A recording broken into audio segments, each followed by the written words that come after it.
You're doing everything they told you to do. Waking up earlier, watching smarter videos, saving quotes, trying to fix yourself, and somehow you still feel behind. Not lazy, not stupid, just stuck. Here's the uncomfortable truth nobody says out loud. Most self-improvement doesn't move your life forward. It just keeps you busy. Busy enough to feel productive, but safe enough to avoid change. And if you don't catch this trap before 2026, you'll repeat the same year with better excuses.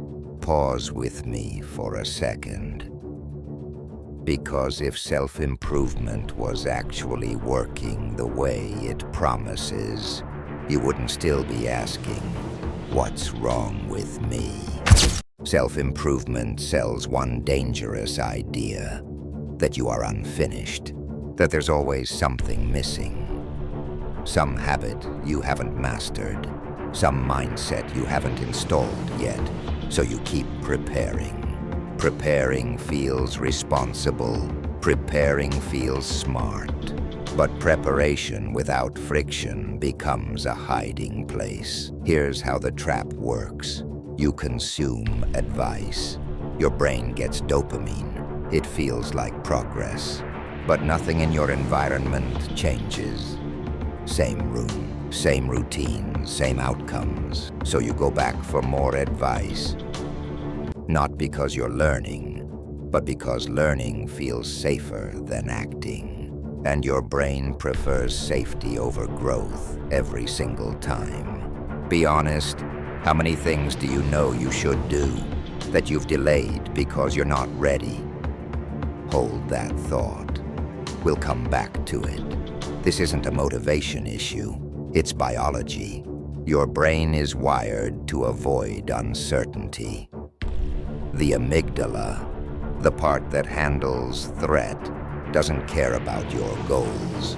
It cares about keeping you alive and comfortable and real change. That feels like danger. New habits threaten identity. New decisions threaten social comfort. New actions threaten failure. So your brain makes a deal with you. Let's just learn a little more first. That way you feel responsible without risking embarrassment. That's why watching a video feels easier than making a call. That's why planning feels easier than publishing. That's why optimizing feels easier than committing. Not because you're weak, because your brain is efficient. And efficiency is not the same as progress. The biggest lie in self-improvement: that you need to fix yourself before you move. You don't. You don't need a perfect routine. You don't need a new identity. You don't need to wake up at 5 a.m. to be serious. Most people don't fail because they lack discipline. They fail because they're aiming at the wrong target.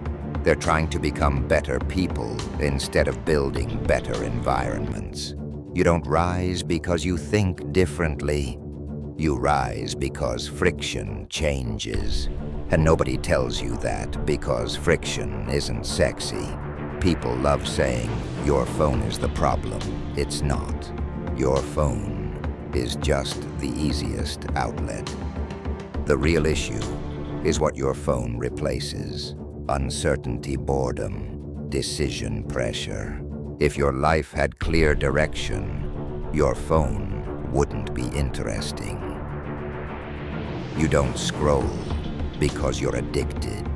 You scroll because there's nothing more demanding pulling you forward. Remove the phone, and the discomfort comes back. That's why detoxes fail.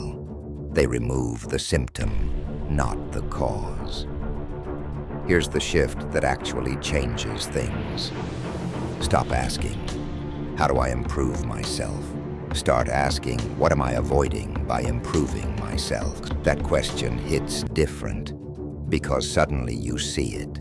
The call you didn't make, the project you didn't publish, the conversation you delayed, the decision you've been circling for months.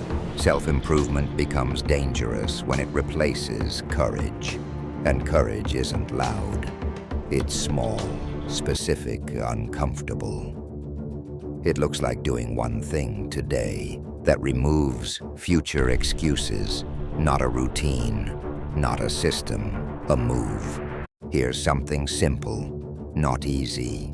Simple, pick one unresolved decision, not 10 and close it this week, send it. Cancel it, started badly. Completion rewires confidence faster than motivation ever will. Momentum doesn't come from belief.